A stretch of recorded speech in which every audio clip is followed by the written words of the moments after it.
presença e agradecemos também a oportunidade de podermos fazer a apresentação das nossas atividades. Nós trabalhamos fazemos investigação sobre duas das principais doenças do cafeeiro, uma delas dá o nome ao centro, que é a ferrugem. Vamos começar por fazer uma breve descrição das doenças com que trabalhamos, um bocadinho da história deste centro e depois das nossas atividades. Antes de entrar na ferrugem, acerca do café, ela é considerada a exportação de maior valor comercial e muitas vezes ela ocupa o segundo lugar na balança comercial a seguir ao petróleo.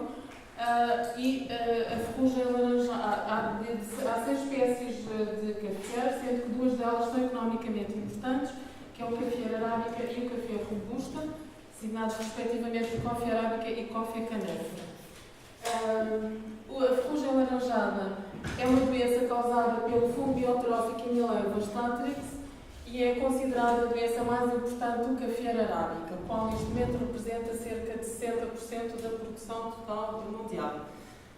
Este fungo ataca as folhas do cafeeiro, produz na página inferior das mesmas esporos de cor laranja, que são os uredóspores, são os esporos responsáveis pela doença, e normalmente ocorre uma queda prematura das folhas e em situações extremas pode conduzir à morte da planta.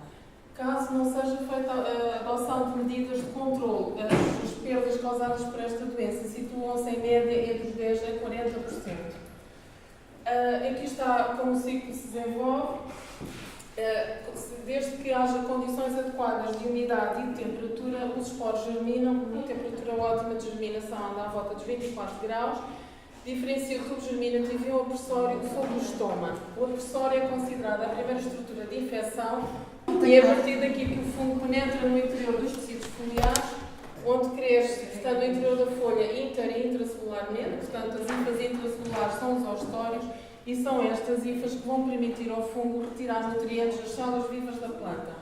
Portanto, o fungo vai produzindo sequencialmente mais ostórios e mais hifas intercelulares e cerca de 3 semanas após a inoculação acaba por originar esporulação. Portanto, esta ferrugem tem um ciclo comparativamente a outras ferrugens bastante lento.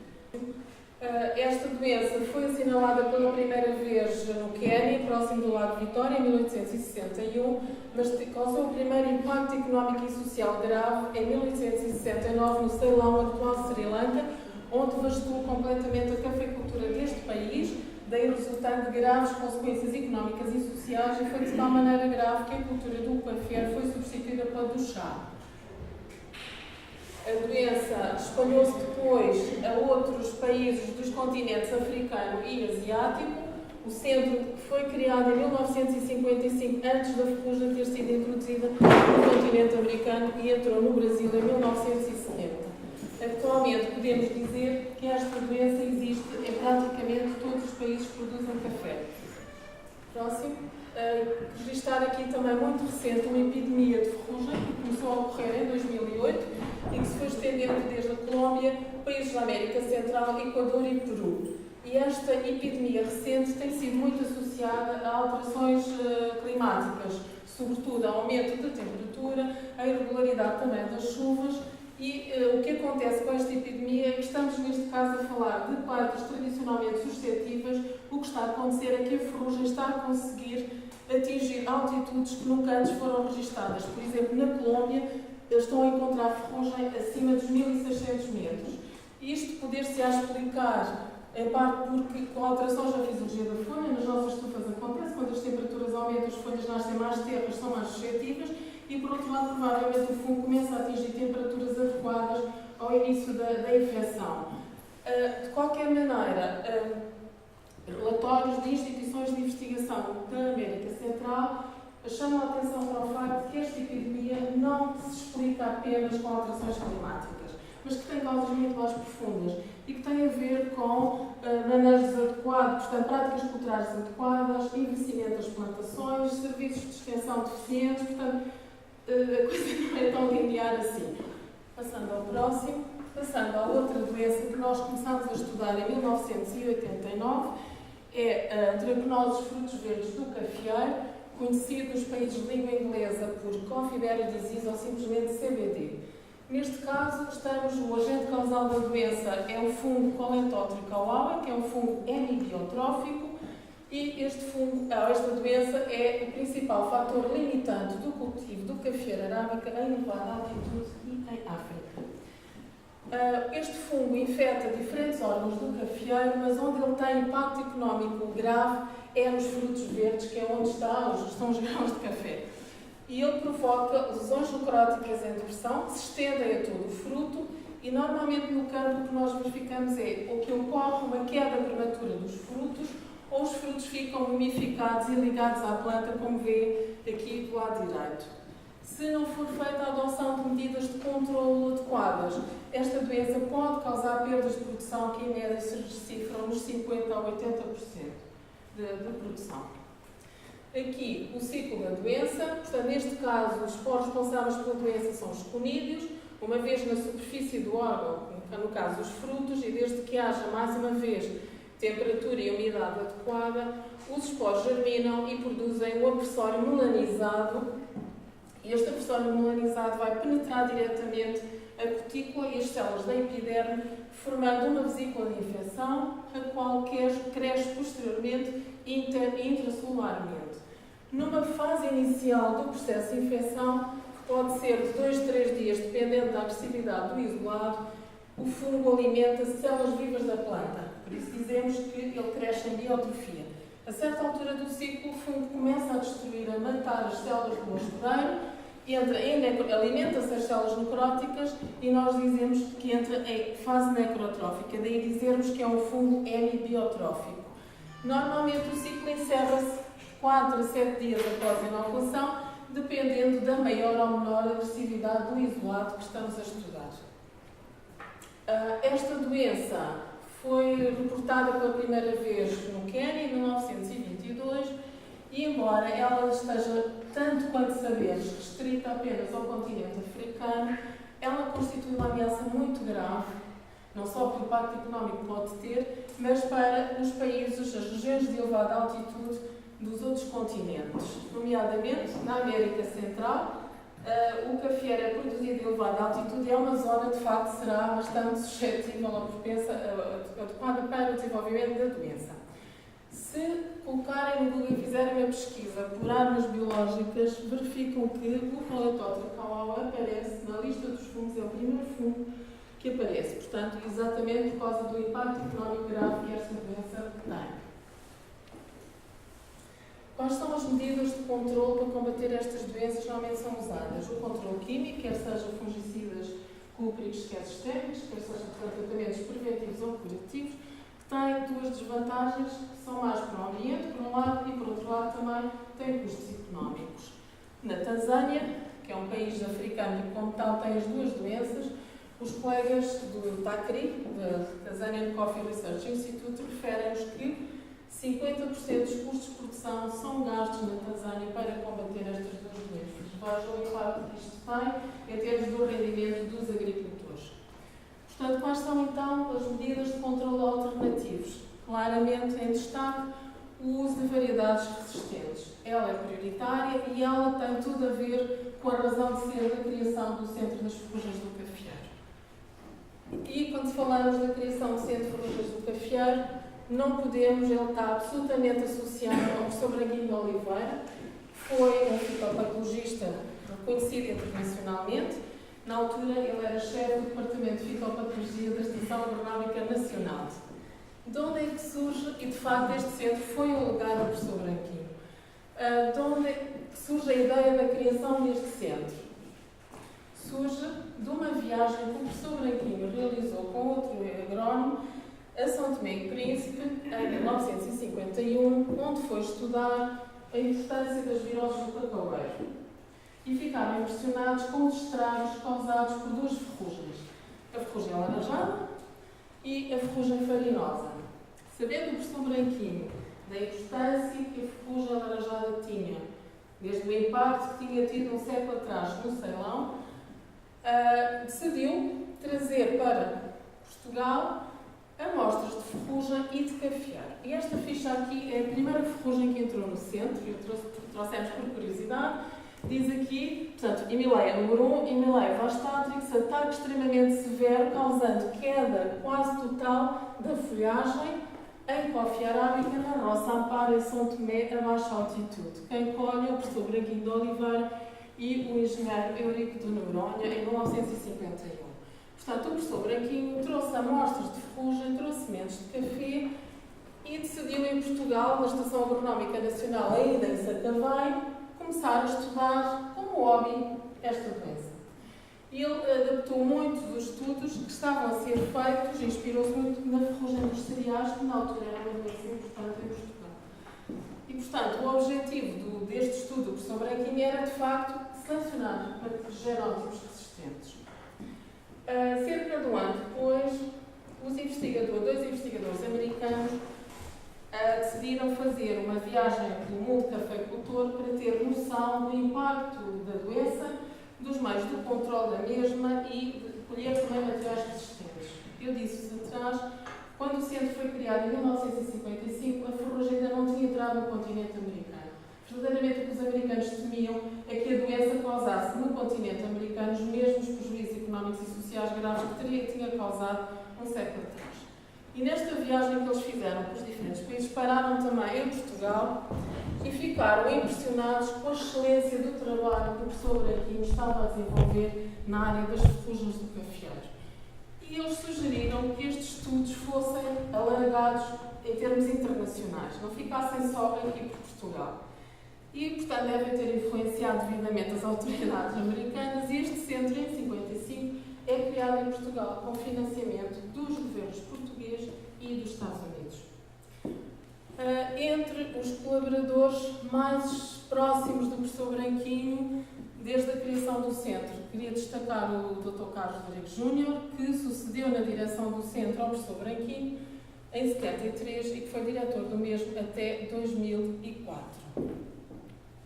Sim? Portanto, este é um aspecto. As estufas foram agora construídas nos terrenos da Estação Agronómica em Oeiras, não em Sacavém, mas em Oeiras, onde a Estação Agronómica se estava a instalar. Ali é um pormenor de uma estufa doada pelo Instituto Mexicano de Café, em 82.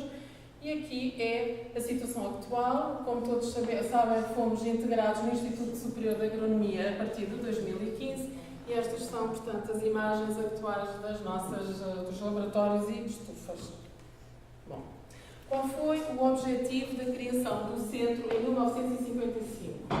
Foi, de facto, o de centralizar a nível internacional a investigação sobre as ferrugens fora dos países produtores de café. De facto, o facto de nós em Portugal não produzirmos café permite importar o agente patogénico de diferentes países e manipular a doença sem qualquer risco. Aqui em Portugal não só recebemos amostras da ferrugem, mas também de cafés e podíamos testar a sua resistência com os isolados que tínhamos, as raças que tínhamos de ferrugem e fornecer essa informação aos países produtores de café. No fundo, apoiar os programas de melhoramento dos países produtores de café. Uma política que o professor Branquinho seguiu sempre foi de responder positivamente sempre a qualquer pedido de colaboração.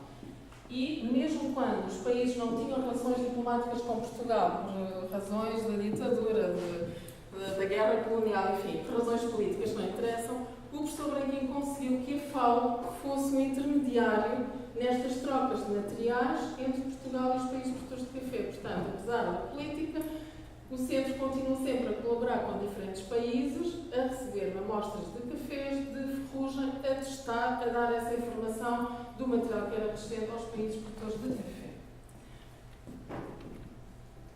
Podemos assim dizer que desde a criação do centro, portanto há 60 anos para cá, o CIF desempenhou um papel central no desenvolvimento de uma rede de investigação internacional com 40 países produtores de café, primeiro sobre a ferrugem, e com o Dr. Carlos Rodrigues Júnior, em 1989, começámos também a trabalhar com o CBD.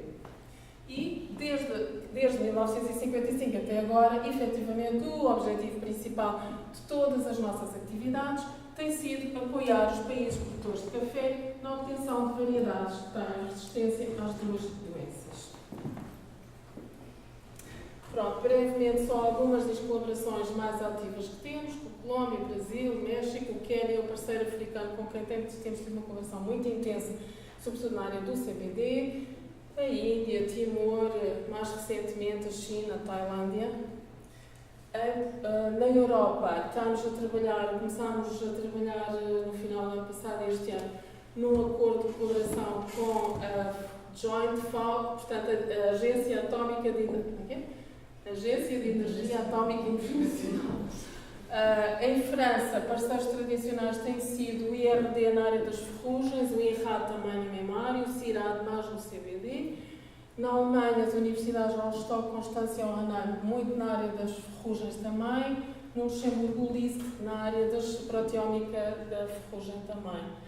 Em Portugal, eu destacamos o ISA, porque de facto, desde sempre, o ISA foi a universidade com quem me lembro do centro mais ter colaborado, sobretudo com o Departamento de Fitopatologia, depois de Proteção Integrada, com o Departamento das Tropicais, seja em colaborações no âmbito de mestrados, na formação avançada também, mais recentemente, no âmbito de teses de alunos, que lemos de uma colaboração que tivemos com o professor Mexia, com o professor António Monteiro, com a professora Helena Guimarães de Almeida, do qual resultaram publicações conjuntas, e gostaria de destacar que, mais recentemente, o reforço da cooperação entre o CIVC ainda e o ICT e o ISA passou muito para a professora Helena Oliveira, primeiro que nos trouxe para o SER e depois para o LIF. Temos também partilhado a supervisão de teses, uma das quais está em curso. Portanto, de facto, o ISA foi desde sempre, mesmo quando não fazíamos parte do ISA,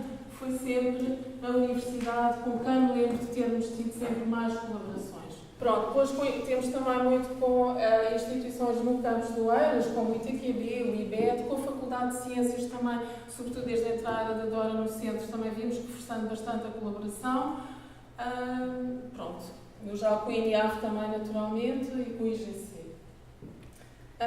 Fruto desta intensa cooperação desde 1955 com os países produtores de café, nós temos no nosso centro coleções únicas de isolados de ferrugem, ou de emileia, de seca-oue e também de cafeeira. E porquê é que são coleções únicas? Porque efetivamente são coleções que há 60 anos para cá vêm sendo caracterizadas.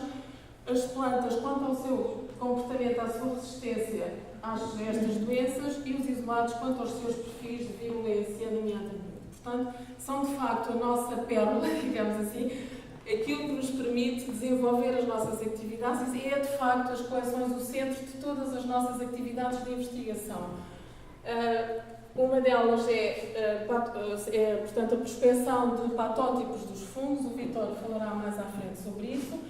Esta prospecção e caracterização dos fungos é importante para depois se poder fazer a testagem da resistência dos materiais. Mais uma vez, estas duas áreas são da responsabilidade do colega Vítor, que irá falar um pouco mais sobre o assunto. No caso da ferrugem, para se caracterizar uma raça de ferrugem, o processo é muito lento, pode chegar a demorar 1 ano ou mais, e, portanto, nós começamos a desenvolver estudos. Depois, com a entrada da Dora na nossa equipa, enquanto compromisso com a ciência, teve um impulso grande, que é uma área de população, estudos de genómica populacional e evolutiva, em que o principal objetivo, porque a Dora foi contratada, foi para efetivamente encontrar e identificar marcadores moleculares associados aos patótipos do fungo, às raças, nomeadamente às raças de ferrugem. Este caminho é importante porque nos pode permitir, efetivamente, encurtar o tempo para a caracterização de uma raça. Para além disso, também, outra área que nos interessa muito, obviamente, é saber porque é que as plantas são resistentes, quais são os mecanismos de resistência das plantas. E para isso nós combinamos diferentes ferramentas. Eu estou mais na área da microscopia, alguns colegas como a Leonor está mais na área da bioquímica e proteómica, a Lena mais na área da transcritómica. Portanto, nós combinamos diferentes ferramentas para, de facto, estudar os mecanismos de resistência do cafeeiro a estes agentes patogénicos.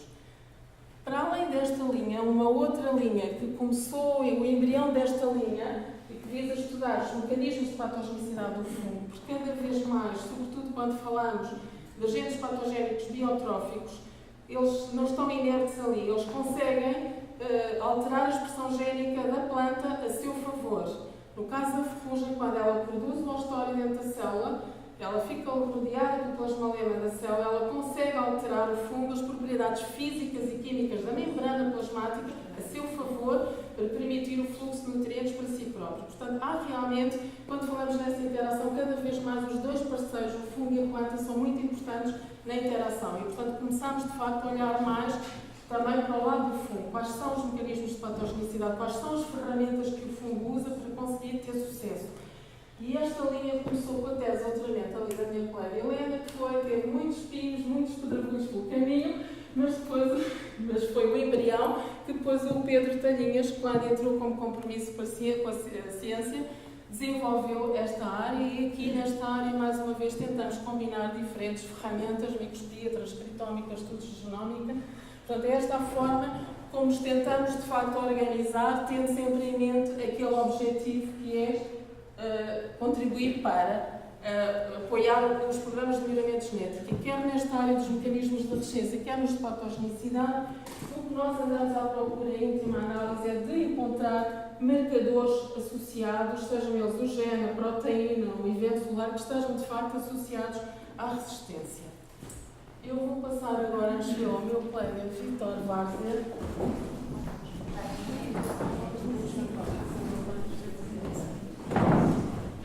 Portanto, como a minha colega referiu, portanto, eu chamo-me Vítor Várzea, entrei aqui nesta casa no ano letivo de 76-77, depois fui fazer o relatório final de curso no Centro de Investigação de Física Cafeeiro e fui convidado para ficar lá, assim como a minha colega me disse. Quando ela estava a falar, eu de repente associei a uma característica interessante aqui nisto, porque o fundador foi catedrático desta casa, professor Branquinho, agrónomo, fitopatologista. Carlos Gregos, agrónomo, fitopatologista. Maria do Céu, agrónomo, fitopatologista. Portanto, falar as pessoas são sábias. Portanto, a responsabilidade desta equipa tem estado associada a esta casa.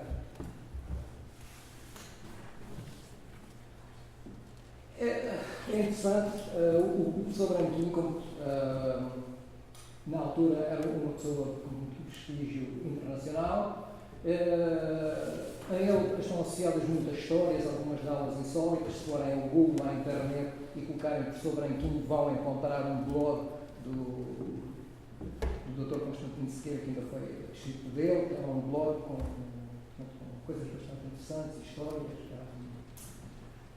O professor Branquinho tinha, portanto, a esposa era médica, não exerceu e ajudava o marido. Portanto, ela participava na elaboração de muitos trabalhos, o testemunho dela que era muito bom. Falando do professor Branquinho, vou dizer aqui duas ou três coisas. Assim, eu trabalhei com pessoas que eu conheci, de uma vez ou duas, mas nós trabalhámos com pessoas que eram discípulos dele. E então contávamos muitas histórias. Realmente era uma pessoa com muito prestígio. Mostrou a algumas pessoas uma carta que enviaram da União Soviética, onde o convidaram para perguntar o que é que ele queria para ir para lá. Quer dizer, portanto, sem restrições. É só dizer o que quer. Portanto, ele fez um doutoramento em Cambridge, foi um doutoramento brilhante. E muitas histórias também. Eu lá tem um dia perguntaram, mas o Branco do Oliveira, como é que isso se traduz para o inglês? E eu... Little White Oliver. Então, era conhecido por Little White. Estas tarefas, estas atividades, de alguma maneira, portanto, são estas atividades que fazem com que este centro não possa existir nos países tropicais. Portanto, a variabilidade dos agentes patogénicos, que é a Pathogenicity Survey, que é efetuada cá. Portanto, este agente patogénico tem raças, Portanto, tem estirpes e, portanto, é esse o facto pelo qual esta atividade não pode ser efetuada no país cafeicultor. Como sabem, as raças não existem todas no mesmo local geográfico. E então, portanto, no país cafeicultor seria difícil, portanto, fazer estes estudos, porque é necessário introduzir amostras e raças de outros locais e, portanto, iria prejudicar os estudos. Portanto, com estas atividades, portanto, inicial, a principal, talvez seja a pesquisa mundial de patógenos nestes dois agentes patogénicos, e na lei abaixo principal responsáveis são fungos, responsáveis, como a Maria do Céu disse, pela ferrugem do café e pela antracnose dos frutos verdes. Depois, screening, trata-se, depois de encontrar e de estudar a variabilidade, trata-se depois de encontrar plantas que sejam resistência à variabilidade que foi encontrada. Caracterizar essa resistência. E então aqui é no screening, portanto, da resistência que se faz esse estudo. Portanto, estas atividades, o que é que estas atividades permitem? Permitem, por um lado, aumentar as coleções de germoplasma no Recife, coleções de café, de raças de ferrugem e de isolados de Coledotricaula. Portanto, como já foi dito, são coleções únicas a nível mundial. Depois, estes trabalhos, nestas duas atividades, o que é que se pode encontrar? Pode-se encontrar matéria-prima. Portanto, nós caracterizamos as raças e caracterizamos a variabilidade nas raças e caracterizamos a variabilidade no agente patogénico.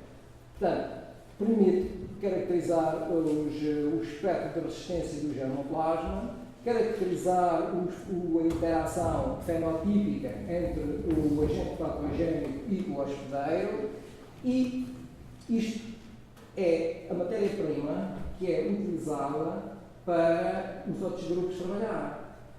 Portanto, nós temos tido muitas solicitações, por exemplo, do estrangeiro, de instituições que querem fazer sequenciações, querem fazer estudos moleculares na ferrugem e pedem-nos a nós. Do Brasil é frequente nos pedir. E a nossa pergunta é: mas se vocês têm tanta ferrugem no Brasil, por que é que nos estão a pedir ferrugem a nós? É porque a vossa está caracterizada. Portanto, o que é que acontece? Muito facilmente no Brasil podiam pegar em amostras de ferrugem, extrair DNA e fazer a caracterização. E iriam certamente encontrar polimorfismo. Agora, iriam relacionar esse polimorfismo com o quê? E com as amostras caracterizadas podiam tentar correlacionar com os genes de virulência e com a virulência. É isso que é importante. E é esse um dos objetivos nossos também. Portanto, nos cafeeiros, qualquer pessoa pode fazer uma sequenciação do cafeeiro, pode fazer, mas se o cafeeiro não estiver caracterizado, ela vai associar aquilo com o quê? O que quiser. Então, portanto, começa geralmente, e nós até temos solicitações neste momento, neste sentido, de um projeto com a Itália. Portanto, o que é que se faz? É caracteriza-se a população, portanto, temos uma planta, faz-se a F1, depois temos a F2, onde existe a segregação toda, e depois na F2 vamos ver que genes é que existem e que genes não existem. Depois extrai-se o DNA e vamos fazer uma correlação entre os genes existentes e o polimorfismo encontrado. Portanto, sem estes trabalhos básicos, portanto, esses estudos não teriam, talvez, o impacto que nesse poderiam fazer. Portanto, são o resultado destas atividades. Por outro lado, estas atividades permitem dar apoio aos países, aos programas de melhoramento dos países cafeicultores através do pré-breeding. O breeding é feito nos países cafeicultores. O melhoramento que nós temos em estufas, os cafés em condições de estufa, é vaso de reagem, nós conseguimos perceber e identificar cafés suscetíveis de café resistente, mas outras características nós não podemos fazer em condições de de estufa. Não se pode estudar a qualidade em condições de estufa. O arábica, que portanto, só a partir de 800 km é que as características de qualidade se manifestam, nós, com as estufas ali junto à praia, quer dizer, portanto, não podemos fazer de maneira nenhuma estudo desse. E em vaso, as plantas não têm capacidade de adaptação como têm no campo. Portanto, há uma série de estudos que não se podem de maneira nenhuma efetuar a estufa, nem em camas de piscina.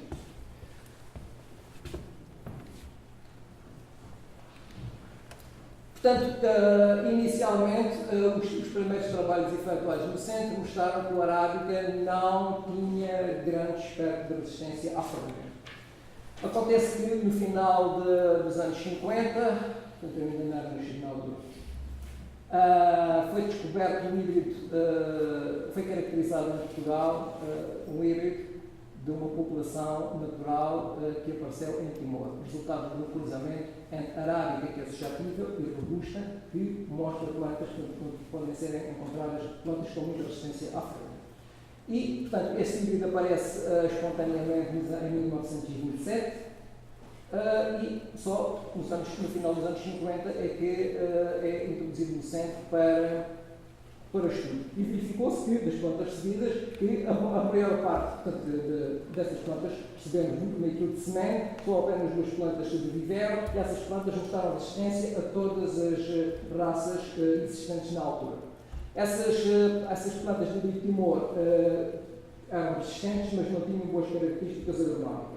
Então, portanto, foram cruzadas com plantas de variedades comerciais, com boas características agronómicas e de qualidade de vida. Foi transferida a resistência do híbrido Timor para essas plantas, através do pólen, foi retirado o pólen do híbrido Timor e colocado nessas plantas. Essas plantas, portanto, uma delas chama-se caturra, é uma variedade comercial muito conhecida na América Central, e outra é o Vila Sachi, que é originária da Costa Rica.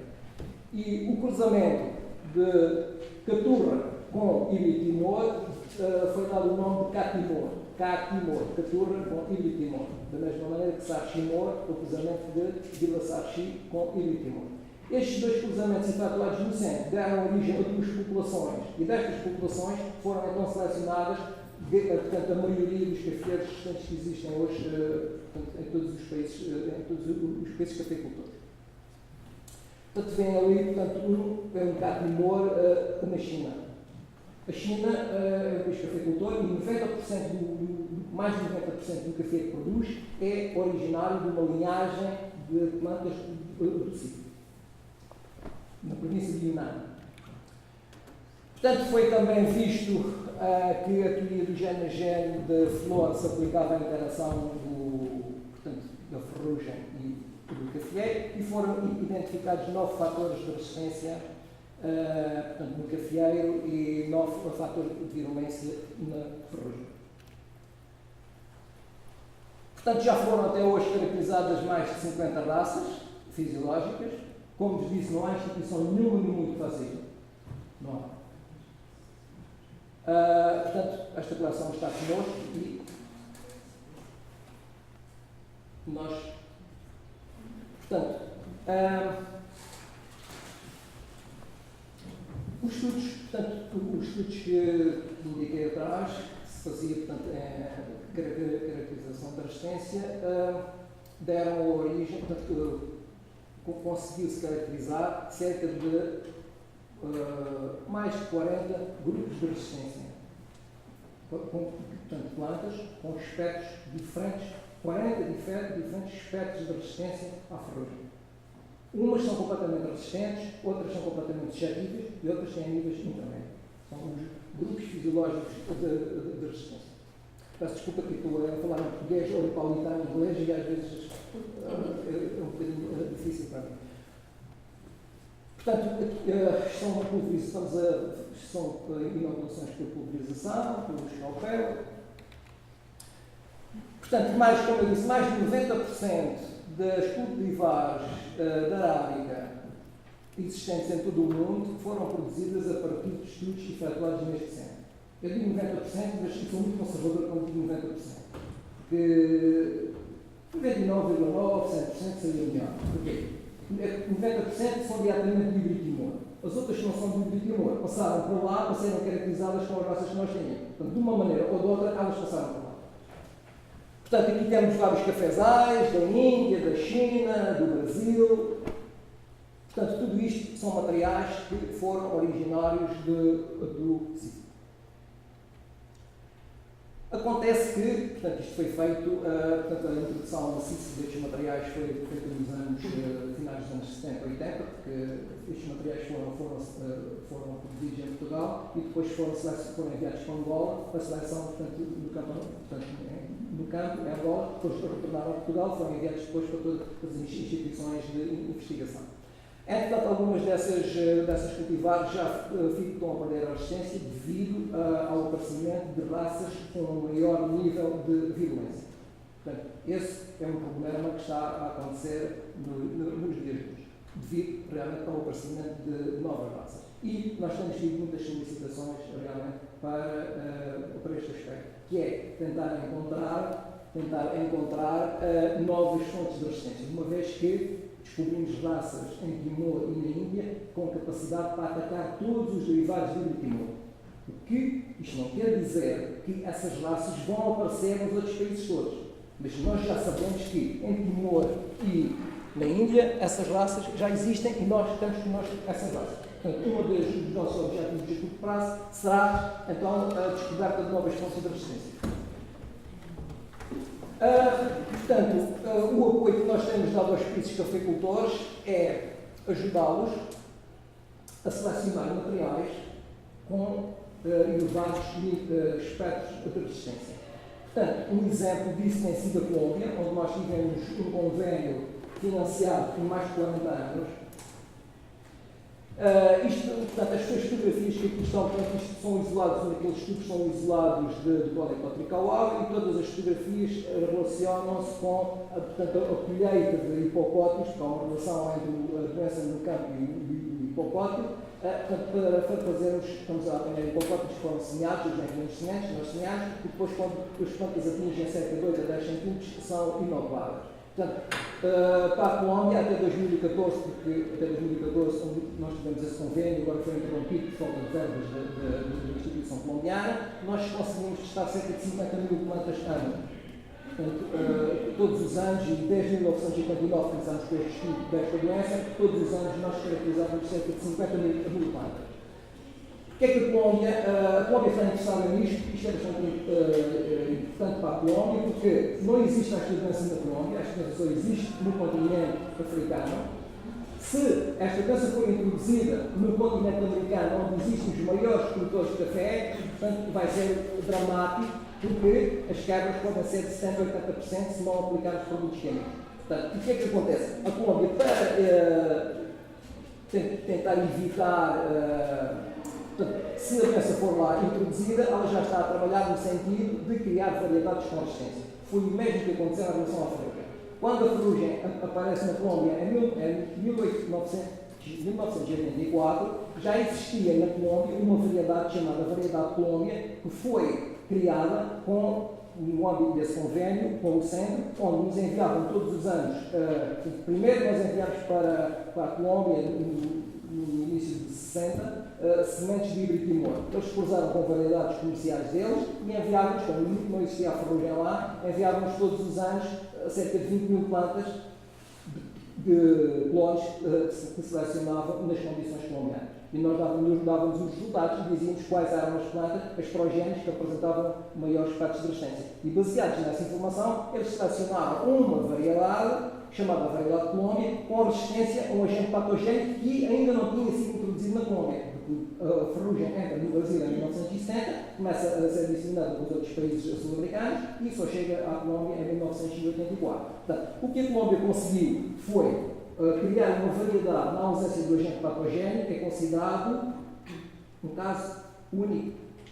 Portanto, a criação de uma variedade com resistência a um agente patogénico não existe. Portanto, mas foi possível com a ajuda do centro. Portanto, neste momento, estão a fazer a mesma coisa, portanto, com esta doença. O meu nome é Dora Batista e eu fui a última a entrar na equipa e e entrei de facto com o objetivo de iniciar uma nova linha de investigação que tinha como objetivo fazer a ponte entre esta variabilidade que o Vítor descrevia em termos fenotípicos e uma variabilidade a nível molecular. Nós focámos essencialmente em estudos populacionais e evolutivos, utilizando abordagens genéticas e genómicas. A grande diferença entre estes dois tipos de abordagem é a amplitude do nosso alvo de estudo. Enquanto a nível genético nós vamos estudar um conjunto limitado de genes ou de loci, a nível genómico nós vamos estudar ao longo do genoma e, portanto, vamos já entrar numa metodologia de sequenciação em massa e de tentar perceber outro tipo de fenómenos. É claro que, em termos analíticos, estas duas abordagens têm requisitos bastante diferentes, porque quando estamos a falar a níveis genómicos, nós estamos a lidar com um volume de dados extremamente grande comparativamente à outra.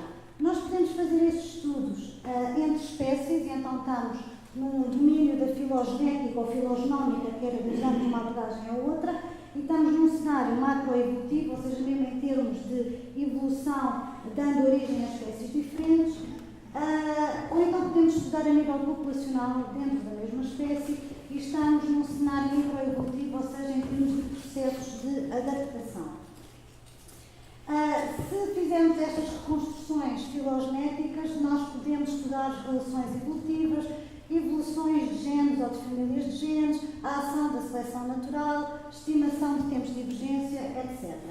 A nível populacional, nós temos interesse em estudar padrões de variação genética em termos da estrutura da população, em termos de padrões de expressão, ou então detectar sinais de ação da seleção natural nas nossas sequências e identificarmos genes candidatos que possam estar envolvidos nesses processos de adaptação, e também podemos fazer a correlação de genes ou de marcadores que estejam associados a características quer fenotípicas, quer até a variáveis ambientais. Outra vertente é a genómica comparativa, em que nós podemos fazer entre espécies diferentes mas relacionadas, ou então entre indivíduos da mesma população, e aqui já entramos num outro domínio de podermos ver mais ao nível da arquitetura genómica e entramos numa área que está muito em voga hoje em dia, que é a evolução adaptativa. Embora nós façamos estudos nestas diferentes áreas, o nosso objetivo é tentar perceber a variação genética dos nossos agentes patogénicos, tentar perceber como é que eles evoluíram e, portanto, embora nós façamos estudos nestas áreas, os nossos objetivos do imediato são estudar a dinâmica populacional, estudar a adaptação, neste caso, ao hospedeiro, e também encontrar marcadores associados aos diferentes patótipos. Como a Cel disse, isto é um objetivo extremamente importante, mas é um longo caminho a percorrer, principalmente com a Hemileia, que é um fungo extremamente difícil de estudar, extremamente complexo. Desta área que estou a falar, de todos os resultados que já temos tido, destaco apenas dois, que foram os nossos primeiros trabalhos e acho que tiveram um significado bastante importante em termos do avanço até do conhecimento, trouxeram novas ferramentas e até novas ideias. Um foi o desenvolvimento de marcadores que permitem a distinção do cauália de espécies bastante próximas dentro do complexo dos porioides, e o outro foi, pela primeira vez, identificar-se uma estrutura genética dentro do cauália que era considerada uma população clonal sem estrutura genética. Nós, pela primeira vez, conseguimos encontrar uma estrutura correlacionada com a geografia e também levou-nos a propor uma nova origem geográfica, porque sempre foi descrito como tendo sido, foi descrito pela primeira vez no Quênia, e portanto sempre se pensou que seria a origem. Os nossos dados mostravam que afinal a origem deverá ser Angola e que o processo de especiação é também um processo diferente daquele que se pensava na altura, e nós propusemos que fosse um salto de um hospedeiro completamente diferente para o café e não uma evolução dentro de hospedeiros cafeiro. Nós falamos disto que nem vamos ao termo correto, não é? Mas hoje eu vou-vos trazer só uma pequena amostra de uns resultados muito recentes e que penso que ilustram bem como este tipo de estudos, embora possam parecer que estão completamente distantes da perspectiva mais prática, mas como estes estudos podem trazer algumas contribuições que podem vir a ser importantes do ponto de vista prático e de definição de estratégias de controle da doença. E é também os trabalhos que temos em mão e, portanto, representam os trabalhos mais prementes agora no momento. Faz parte de uma tese de doutoramento em curso do Diogo. O Diogo irá apresentar no próximo seminário do LIF detalhadamente o trabalho dele de doutoramento e eu trago só alguns pequenos resultados deste trabalho. E, portanto, nós estamos então a fazer genómica populacional da Emileia rostatrix, portanto, da ferrugem. Nós sequenciamos 110 isolados com esta nova tecnologia que são os RADs, que é o Restriction Site Associated DNA, são um novo tipo de marcadores moleculares em que o genoma é digerido em vários pedaços, é sequenciado numa plataforma de Next Generation Sequencing, neste caso na Illumina, e depois todos estes fragmentos são, em puzzle, são reconstruídos de modo a conseguirmos fazer então a análise para os 110 isolados. Nos primeiros resultados, nós fizemos uma assemblagem de 30 isolados. Pronto, pela primeira vez conseguimos encontrar uma estrutura genética dentro de Emileia, porque também até à data não se conseguia associar a variação genética a uma estruturação relacionada com algum fator. E o que fomos encontrar foi que conseguimos distinguir claramente um padrão em que é agrupado em termos de vir de hospedeiros diploides ou de hospedeiros tetraploides. E o que é também muito significativo é que a distância genética entre eles é tão grande que nos leva quase a sugerir que sejam espécies diferentes. Ora, isto tem um impacto bastante significativo, porque até hoje sempre pensámos que seria a mesma espécie, claramente. Hoje temos alguns dados que nos levam a pensar que talvez não sejam a mesma espécie, talvez haja espécies diferentes dentro da Emileia e estão correlacionadas com o tipo de hospedeiro de onde vêm. Em termos dos tetraploides, que são os hospedeiros comerciais mais importantes, é o arábica, é o híbrido timor, são os híbridos interespecíficos, nós não encontramos propriamente uma estruturação, mas encontramos 3 isolados que achámos estranho porque pareciam estar a divergir dos restantes. E então, quando nós colocamos estes resultados numa PCA, numa Principal Component Analysis, nós percebemos que estes 3 isolados, de facto, são divergentes em relação aos outros e encontramos mais 2 que também o são. E achámos isto um bocado estranho e quando fizemos uma análise de structure, que vai, no fundo, dizer-nos qual é o número de grupos ótimo em que os nossos dados conseguem ser agrupados e que vão atribuir cada indivíduo a um desses grupos, nós percebemos que estes 3 isolados, que são estes aqui, tinham SNPs que pertenciam a um dos grupos dos diploides. Ora, isto levou-nos a sugerir que havia, se calhar, introgressão, ou seja, poderia haver fenómenos de hibridação entre estes 2 grupos. Nós fomos, então, efetuar mais uma série de testes em termos de excesso de heterozigosidade, da proporção de alelos partilhados, de linhas de desequilíbrio e, de facto, todos eles nos deram sinais de que haveria introgressão e até recombinação. Isto foi extremamente significativo, porque até hoje a Emileia tem sido assumido como um fungo assexuado, não se conhece a parte sexuada do seu ciclo e, portanto, isto leva-nos a crer que pode acontecer, ou seja, embora sejam fenómenos que ocorrem ocasionalmente, eles ocorrem e, portanto, se calhar as estratégias têm que ser definidas e pensadas em termos de que este fenómeno poderá ocorrer ocasionalmente em determinadas condições que desconhecemos e que de facto podem vir a condicionar até o aumento da sua variabilidade genética, porque se de facto isto ocorre, pode ser um fator que contribua até para o aumento da virulência, quem sabe. E portanto é um fator importante a considerar. E só para terminar, em termos dos marcadores moleculares, que é um bocadinho o santo grau da investigação, tem sido extremamente difícil, principalmente porque nós precisamos de ter variação genética que seja partilhada entre os nossos isolados para nós podermos dizer que aquele grupo que partilha uma determinada característica tem uma característica genética que nós podemos correlacionar. E o que nós temos encontrado é que a variação é muito distinta entre os próprios isolados, quase que não partilham entre si grande variação genética, o que até é um bocadinho estranho. De qualquer forma, fazendo uma análise da diferenciação genética, nós encontramos que este grupo, que são um grupo que tem o V1 e o V5 em termos de genes de virulência, encontramos 43 SNPs que estavam completamente diferenciados, ou seja, que são únicos deste grupo e não existem mais nenhum dos nossos isolados de outros grupos. E encontramos também um SNP que é o único daquele grupo. Ora, isto pode potencialmente dar-nos SNPs de diagnóstico nos quais possamos vir a trabalhar para eventualmente virem a ser marcadores que precisarão, obviamente, de validação. E agora passo a palavra. Bem, boa tarde, meu nome é Ana Asmer e comecei efetivamente a trabalhar com a Emileia sob o ponto de vista da Emileia. Até então, no CIF, tinha sempre pensado na resistência enquanto papel, como é que a planta é resistente à ferrugem, e foi vendo a necessidade de estudar também isso sob o ponto de vista do fungo.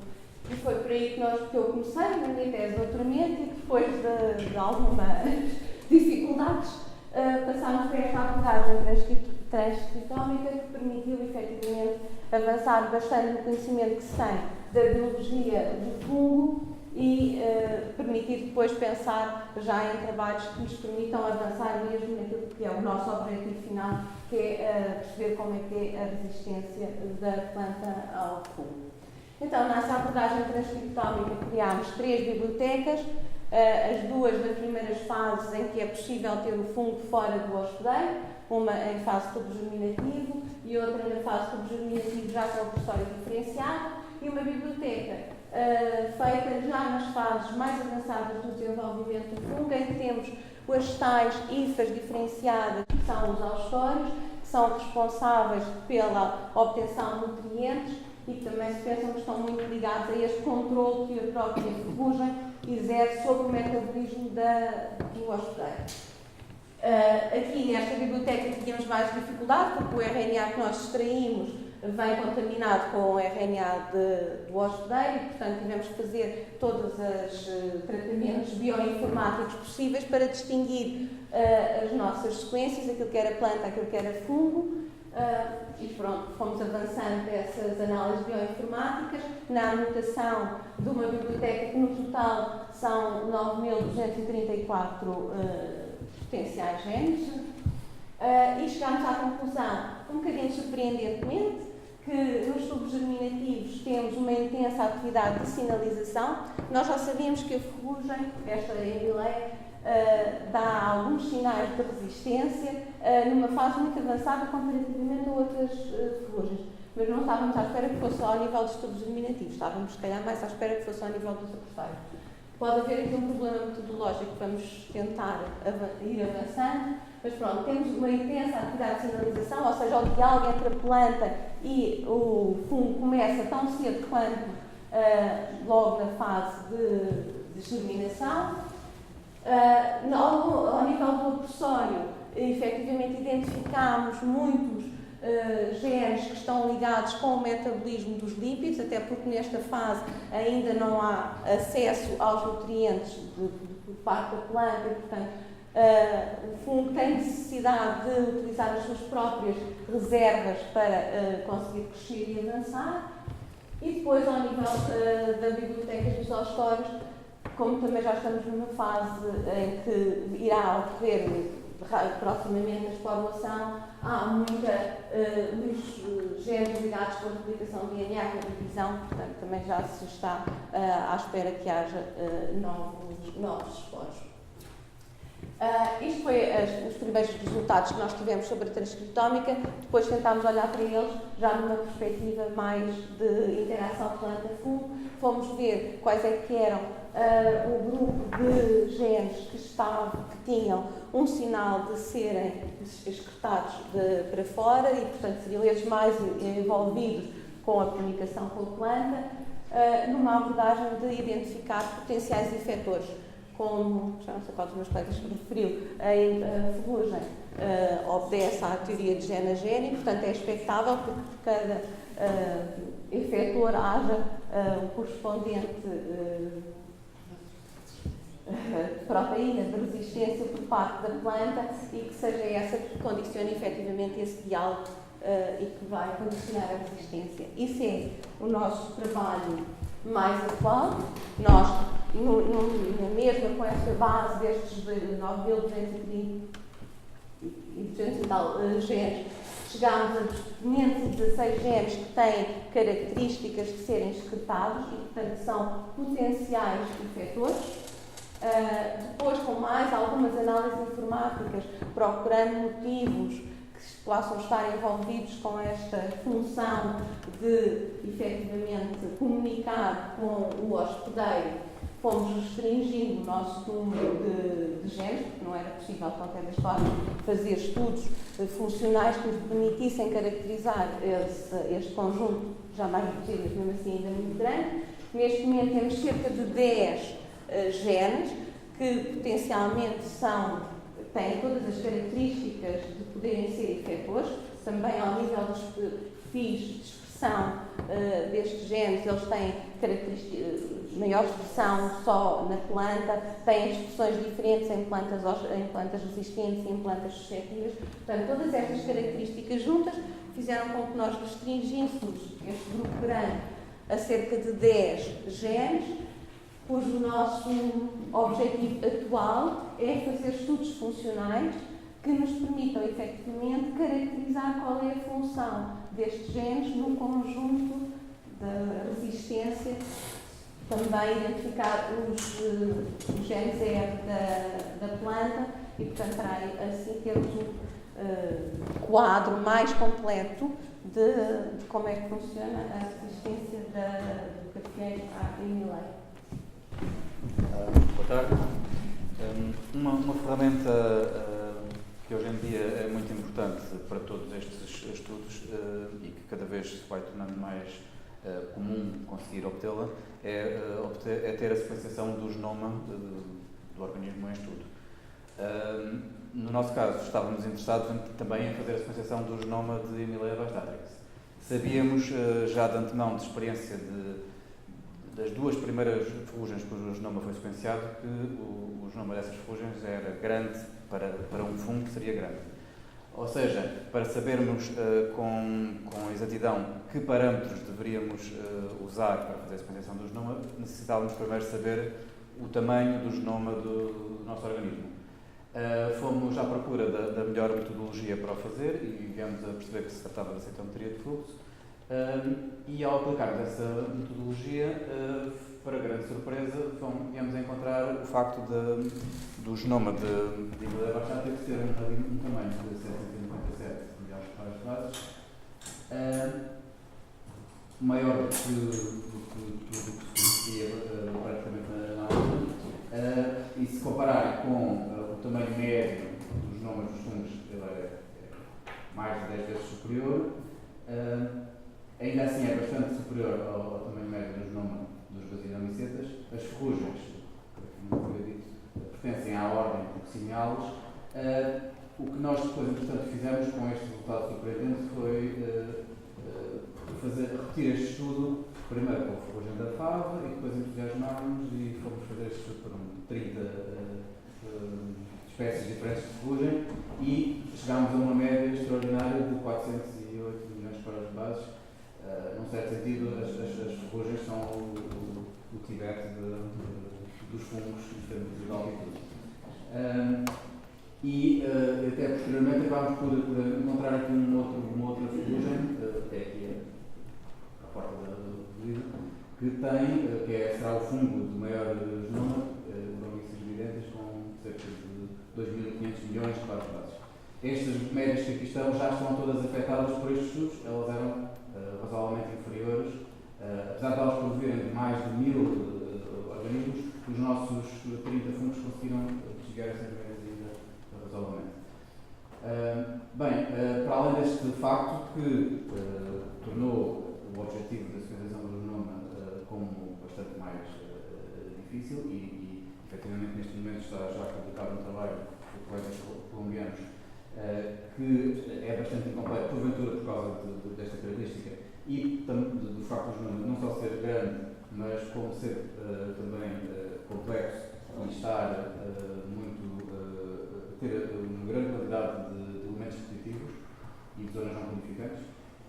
Na verdade, os estudos de transcriptómica que a Helena referiu sugerem que este organismo não terá mais genes que um fungo dito normal, porventura tê-lo usado duplicado, terá muitas regiões silenciosas, o que dificultam bastante a sequenciação do genoma.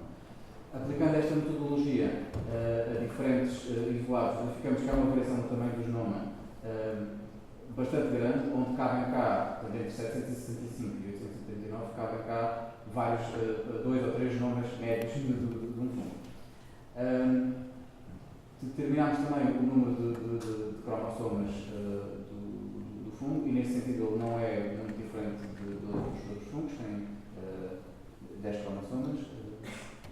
Outra característica inesperada foi que a aplicação da citometria de fluxo permitiu-nos detectar 3 populações diferentes de núcleos, aos quais poderemos, hipoteticamente, chamar núcleos haploides, diploides e núcleos, não chamaria de haploides, mas com um conteúdo nuclear correspondente ao quádruplo da população haploide. Isto é inesperado porque estes fungos deveriam ser haploides em todo o seu ciclo e passar por uma fase diploide muito curta e, portanto, a existência de núcleos diploides corroborada pela existência deste pequeno pico que corresponderá aos núcleos diploides numa fase G2, portanto, do seu conteúdo nuclear, sugere que temos aqui núcleos diploides quando não era suposto ocorrer. Nós vamos verificar que isso acontece em todas as populações que testámos e não temos notícia disso acontecer noutros fungos fora da ordem Pulsinialis. Este facto deu origem a um projeto que irá ter início agora no dia 1 de julho, com vista a investigar o porquê deste fenómeno. De forma análoga, aplicando estas metodologias,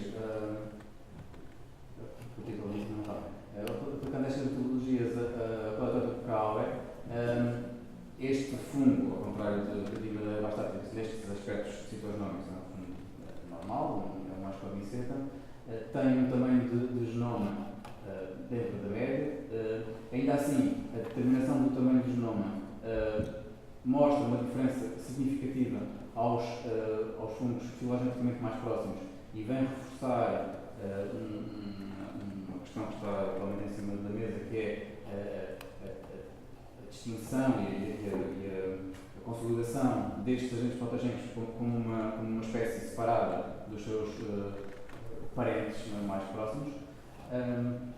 De igual forma, aqui o número de cromossomas, como digo, é bastante semelhante ao número que encontramos na ilha, apesar de necessariamente mais pequenos, como faz outros números que são 10 vezes inferiores.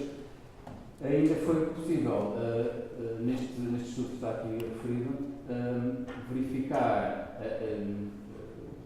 perfis de mini-cromossomas, portanto, cromossomas com menos de 2 milhões de pares de bases, diferentes, entre diferentes isolados de coleta de Cauer, que foram, em razoável medida, relacionáveis com o grau de virulência ou de agressividade destes isolados e que potenciam um estudo, se prevê breve, para a tentativa de identificar alguns fatores que residam nestes microcromossomas e que estejam associados a esses diferentes graus de virulência. E agora passo. Agora, entrando nos mecanismos de resistência, voltamos ao ciclo para vos dizer que a resistência se caracteriza sempre pelo facto de cessar o seu crescimento em etapas precoces da infecção. E acontecem duas situações: ou o fungo morre, cessa o seu crescimento antes de conseguir formar o primeiro ostório, e nós dizemos que a resistência é pré-ostorial, ou o fungo consegue formar um número reduzido de ostórios, e nesse caso a resistência é pós-ostorial. Estudos prévios noutras interações com ferrugem mostram que a resistência pré-ostorial é muito interessante e está normalmente ligada, e isto tem sido explorado mesmo a nível comercial, a uma resistência mais duradoura, que é em última análise o que nós pretendemos quando pomos a planta no campo, que é a resistência dura o mais possível. Obviamente a natureza é assim, há com a evolução da planta do agente patogénico, ele vai tentar quebrar a resistência, mas em última análise queremos que aquela resistência dure o máximo tempo possível. E uma das características que alguns dos híbridos de Timor que foram usados como fontes de resistência têm é exatamente este tipo de resistência pré-ostorial a diferentes raças do fungo. A questão que se põe é, bom, o que é que a planta, ou quais são as defesas que a planta, as respostas que a planta consegue desencadear para ter como resultado a morte precoce do fungo. E uma das respostas, a primeira que nós vemos a nível celular, é a morte rápida das células da planta na zona da infecção. Está aqui representado, isto é uma pressão, uma infiltração, aquela zona ali autofluorescente, é a zona do estômago, indica-nos, é uma de várias técnicas, que as células estão mortas. Portanto, eu disse-vos que este fungo é biotrófico, portanto, ele alimenta células vivas da planta. Portanto, a planta tem a capacidade de programar o seu suicídio para, efetivamente, liquidar o fungo. Portanto, esta resposta, consideramos, é dos mecanismos mais eficientes de resistência. Mas, claro que não é o único. Durante este processo de morte celular, as modificações que nós observamos a nível de ultraestrutura são o que é descrito noutras interações e é, sobretudo, uma degradação muito grande ao nível das membranas da célula. Membrana plasmática de diferentes organitos. O aspecto do núcleo também e dos cloroplastos é algo que altera bastante e que se vê logo nas primeiras horas. Em última análise, depois muitas vezes termina com a coagulação do citoplasma, que é o que nós vemos aqui nestas células guardas. Isto aqui é uma questão no início de penetração.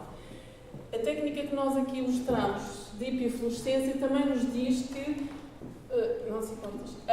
estas células, durante o processo de morte, a planta consegue produzir compostos fenólicos nessas células. Portanto, ela programa o seu suicídio e durante este processo de morte ela vai produzir compostos que são altamente fungitóxicos e, portanto, digamos, é mais uma linha de defesa para liquidar o fungo. E agora passo à minha parte. Boa tarde a todos. Eu tenho trabalhado já há muitos anos com a CEL e com todos, mas principalmente com a CEL, porque tenho trabalhado mais também nas respostas de resistência. A CEL faz muita parte da citologia e da visualização do que é que se está a passar ao nível citológico e depois eu tenho pegado mais na parte da bioquímica e temos tentado sempre fazer esta abordagem, quer citológica, quer bioquímica, na mesma situação, na mesma condição, nas mesmas fases do processo de infecção.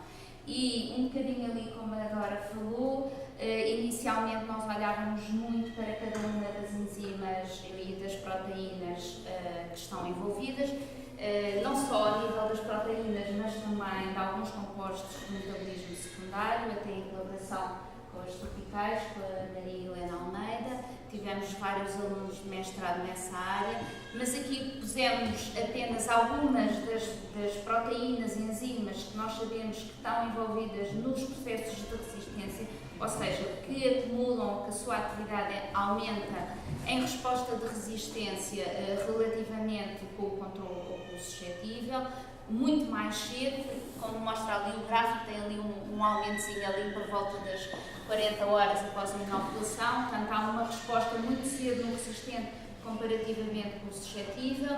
Isto são diferentes técnicas que nós utilizamos, quer de eletroforese, quer de atividade total, quer de Western blot e agora, mais recentemente, com esta história das ómicas, não é?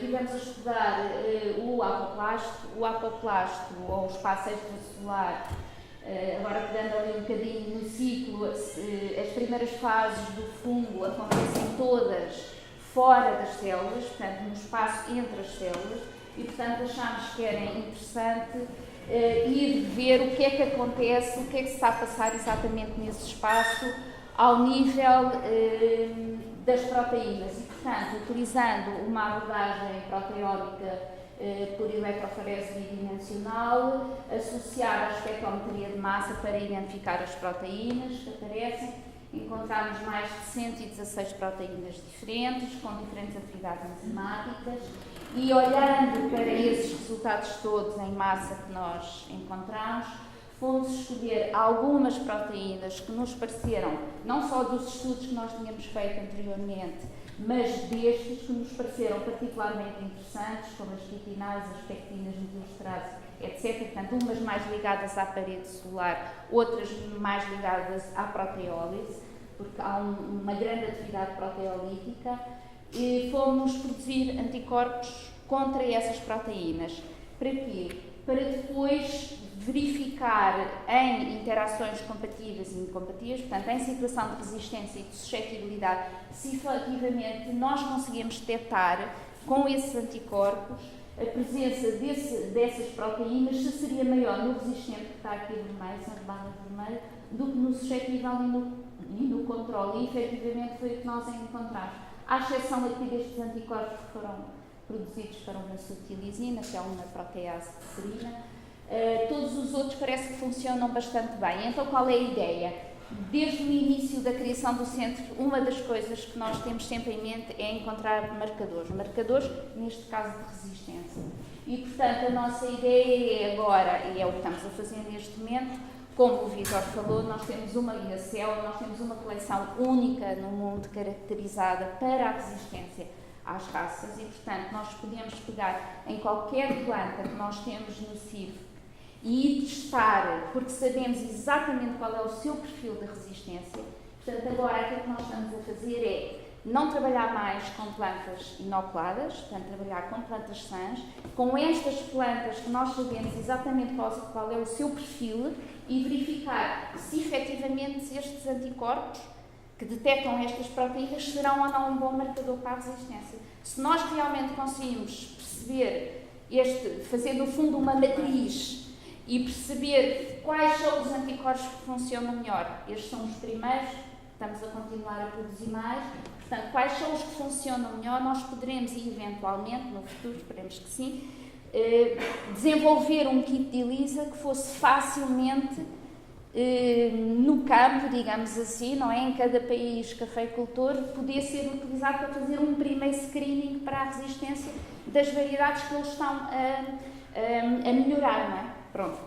Só para a resistência, claro que nós sabemos que o café, o que nós gostamos é da bebida e, portanto, não pode ser só esta característica que tem de ser testada. Mas, neste momento, é uma das áreas que nós temos investido, entre outras. Posso fazer uma pergunta? Sim, claro. O que é o controle? O controle é planta sã. Okay? E, mais uma vez, esta planta que nós utilizamos aqui é, obviamente, uma das nossas coleções. Ela está caracterizada, mas não é uma planta particularmente interessante em termos de resistência. A razão por que ela está a ser usada é porque nós tentámos encontrar dentro da nossa coleção, há muito tempo, uma planta que servisse um bocadinho de modelo, que funcionasse um bocadinho como um modelo. E temos feito muitos estudos sempre nesse genótipo. Não tem interesse nenhum em termos comerciais, mas é, digamos, a nossa referência. E, portanto, todos os estudos destes mais fundamentais e de tentar perceber o que é que está a acontecer têm sido feitos sempre no mesmo genótipo, para irmos acumulando informação. E depois isso serve para comparar com outras. Portanto, aqui nós temos o buffer, que isto é feito em placa de ELISA, não é? E depois temos o controle, que é a planta sã. Também é interessante que nós detectemos estas proteínas na planta sã. O ideal era nós conseguirmos testar em plantas que não estejam infectadas, não é? Portanto, há aqui uma análise que tem que ser cuidado. E agora, Lena.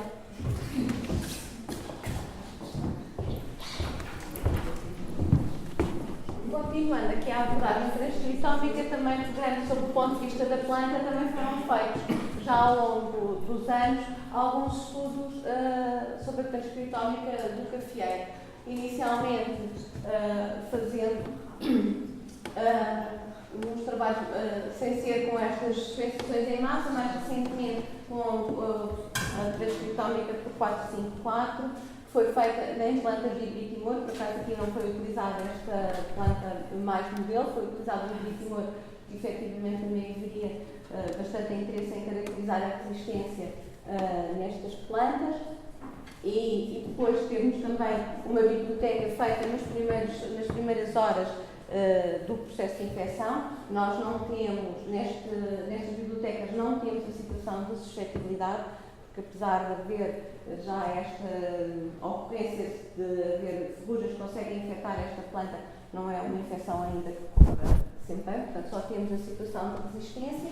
Portanto, gerámos as bibliotecas, foram várias, mas todas ao longo dos primeiros tempos de infecção, numa situação de hospedeiro e não hospedeiro. Portanto, usámos uma ferrugem que não é mileia, para comparar isto pelo aquele interesse que tem em que esta resistência do tipo não hospedeira será aquela que é mais interessante. Portanto, foi por aí que foi feita esta abordagem. E depois, para validar estes resultados, e na altura não havia sequer qualquer informação sobre o genoma do café, agora já existe o café robusta, foram feitos estudos de PCR sobre genes que estavam mais diferencialmente expressos nessas bibliotecas e que estavam correlacionados por outros trabalhos com a resistência, e depois foram feitos estudos de PCR quantitativo também que tentaram cruzar também com estas linhas que as minhas colegas referiram, quer com as oxidases, quer com estas proteases que têm sido identificadas. Portanto, nós temos tentado cruzar entre a microscopia, a bioquímica e a biologia molecular os nossos resultados todos, de maneira a que consigamos ter uma abordagem mais global de como é que é efetuada a resistência do cafeeiro à ferrugem. E pronto, isto aqui é um exemplo de uma das proteínas, no caso é uma germinal, com características também de oxidase, que foi identificada primeiramente nas bibliotecas de proteómica realizadas pela Leonor, e depois nós fomos verificar que neste caso temos efetivamente uma maior expressão desta proteína deste género, no caso, nas plantas resistentes, e portanto é este tipo de abordagem que vamos tentando fazer para criarmos um quadro geral da infecção. Agora, só para terminar, alguns dos projetos de investigação que temos tido, a parte deles coordenados, aqui está à cabeça um projeto que o Pedro há pouco falou que se vai iniciar em breve, para além de outras ferrugens, inclui a ferrugem do café também. Aqui são alguns dos projetos de colaboração bilateral que temos tido nos últimos 5 anos, com a China, com a Alemanha, com a França e com o Brasil também. Sim? Aqui alguns dos acordos que também temos vindo a desenvolver. Eu destaco aqui só o segundo, que é o protocolo que temos agora que iniciamos com a Áustria, em que o que se está a tentar fazer um bocado pegar na importância que tem cada vez mais a pesquisa e caracterização de novas fontes da resistência. O que estão a fazer neste projeto é induzir mutantes em variedades suscetíveis, e depois o nosso trabalho aqui será um bocadinho fazer a testagem da resistência desses mutantes. E foi por essa via que este grupo pediu a nossa colaboração.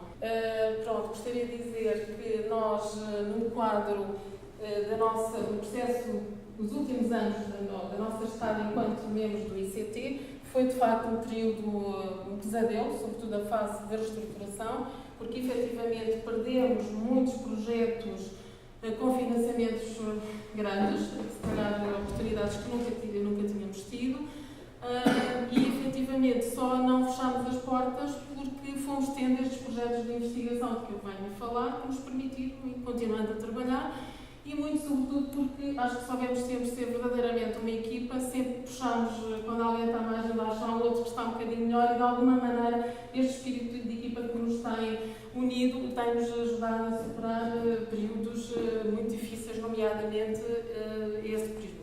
O nosso ponto crítico quando somos integrados no ISA é efetivamente a parte dos financiamentos, pois estamos a fazer os esforços todos juntos para ver se conseguimos recuperar algo do que perdemos. Não é um processo fácil, é difícil, sobretudo porque a crise não é só em Portugal, é a nível global. O Vítor há bocado disse, nós tivemos um projeto financiado pela Colômbia durante cerca de 40 anos. A Colômbia está com dificuldades, o laboratório que nos pagava está com dificuldades económicas, está a fechar laboratórios de biologia molecular e disse-nos, olha, precisamos muito do vosso trabalho, mas não conseguimos continuar a financiar. Esta é a realidade que temos, é dura.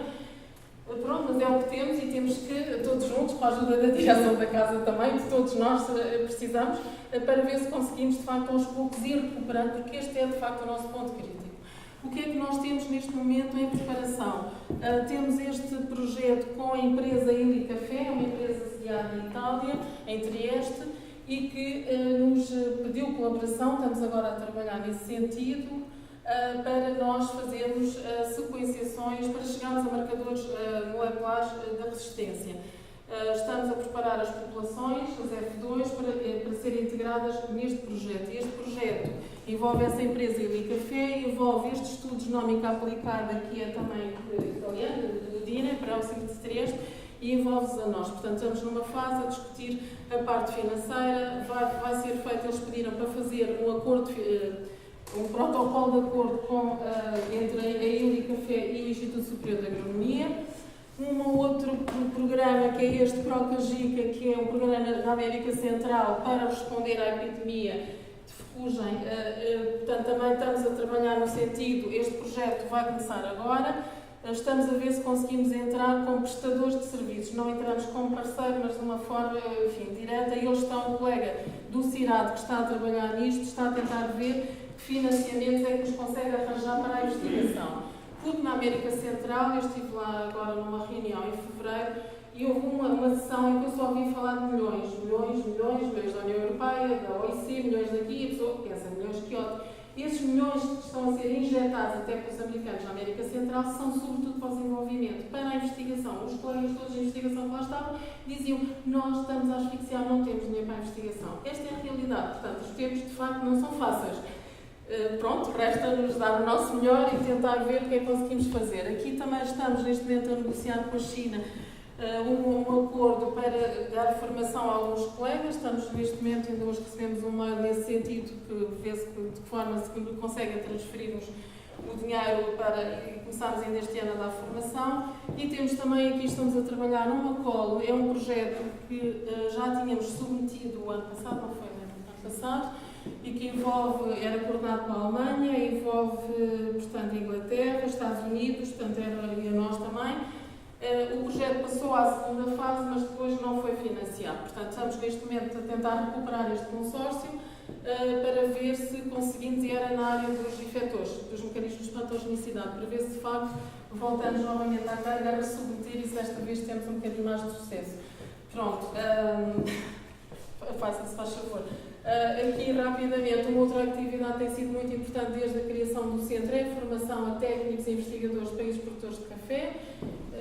Depois também aqui, a nível da formação, portanto, orientação, supervisão de teses, neste momento eu só destaquei aqui as que temos em curso, duas com a Faculdade de Ciências, são a orientadora do CIV, que é a Dora, e esta aqui, que é da nossa amiga Inês, que é supervisionada pela professora Helena, por mim e também pela Leonor. Pronto, isto aqui só para dizer, colaboramos, temos colaborado também na parte da docência, com mestrados na Faculdade de Ciências, no ITQB, no ISA também. A Leonor tem tido ultimamente uma colaboração grande também com o Brasil, com a Universidade Federal de Viçosa e de Lavras. E depois também temos participado na colaboração de congressos nacionais e internacionais, também eventos de interação com a comunidade, o Dia Aberto, Noite Europeia de Investigadores, a Fascination of Plant Days, etc. E aqui, finalmente, a equipa, em 77, foi a fotografia mais antiga que eu consegui encontrar. Está ali o Dr. Carlos Rodrigues, não consigo lá chegar. Está ainda ali o professor Branquinho. Nesta altura já o Dr. Carlos Rodrigues era diretor, mas o professor Branquinho ainda está ali. Portanto, esta em 92. Somos 5 investigadores, 3 bolseiros pós-doc, sendo que a Dora e o Pedro é uma situação que nos é muito penosa, porque os dois foram compromissos com a ciência e por inerências da situação difícil que vivemos, voltaram bolseiros pós-doc. Temos 4 técnicos e temos 3 estudantes de doutoramento, uma das quais, como vos disse, é a